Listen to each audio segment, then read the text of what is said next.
लोग कहते हैं इस जंगल से रात को कोई वापस नहीं आता। पर रोहित के लिए ये सिर्फ एक शॉर्टकट था। जब तक उसने कुछ अजीब महसूस नहीं किया। कल यहाँ कुछ नहीं था और फिर किसी ने उसका नाम लिया। वो अकेला नहीं था। जंगल में उसके साथ और कोई था। एक डरावनी साया उसके आगे खड़ी थी। जैसे ही उसने आगे देखा कुछ नहीं था, पर उससे दूर एक भयानक से दिखने वाली आकृति उसकी ओर बढ़ रही थी। जितना वो भागा वो चीज उतनी करीब आती गई।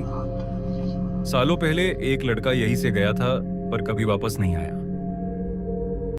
उस रात जंगल बिल्कुल खामोश था, जैसे बहुत सारे राज अपने अंदर छुपाए बैठा हो।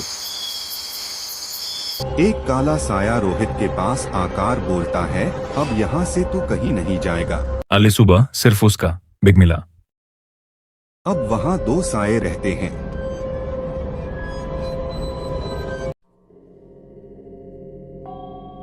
रोहित के गायब होने के बाद गांव में डर और बढ़ गया। लोगों ने उस रास्ते को बिल्कुल छोड़ दिया, पर कहानी यही खत्म नहीं हुई।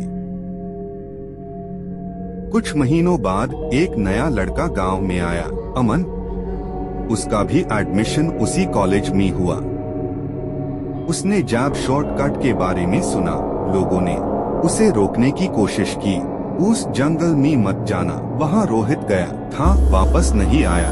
अमन हंसता हुआ बोला, आज के टाइम में भी तुम लोग ये सब मानते हो? अमन ने भी वही जंगल का रास्ता चूज किया। सब कुछ नॉर्मल था, लेकिन रास्ते के बीच उसने देखा एक पुराना कॉलेज बैग पड़ा था, मिट्टी से ढका हुआ, फटा हुआ। उसने बैग उठाया और उस पे नाम पढ़ा, रोहित।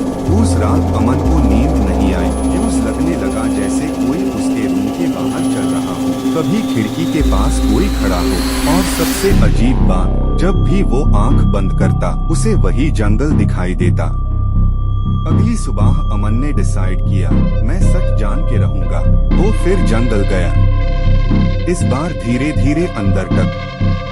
अचानक वो एक पुरानी जगह पे पहुंचा, जहां पेड़ों के बीच एक टूटा हुआ पुराना माइलस्टोन था।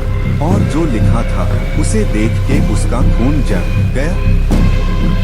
उसके पीछे से आवाज आई, अमन। वो धीरे से पैर था और उसने देखा रोहित और उसके साथ एक और साया, दोनों उसे घूर रहे। दिल रोहित मुस्कुराया, वैसे ही जैसे उस रात। अब तू भी हमारे साथ रहेगा। जंगल के रास्ते पर दो बैग पड़े थे और रात को अब वहाँ तीन साये दिखते हैं।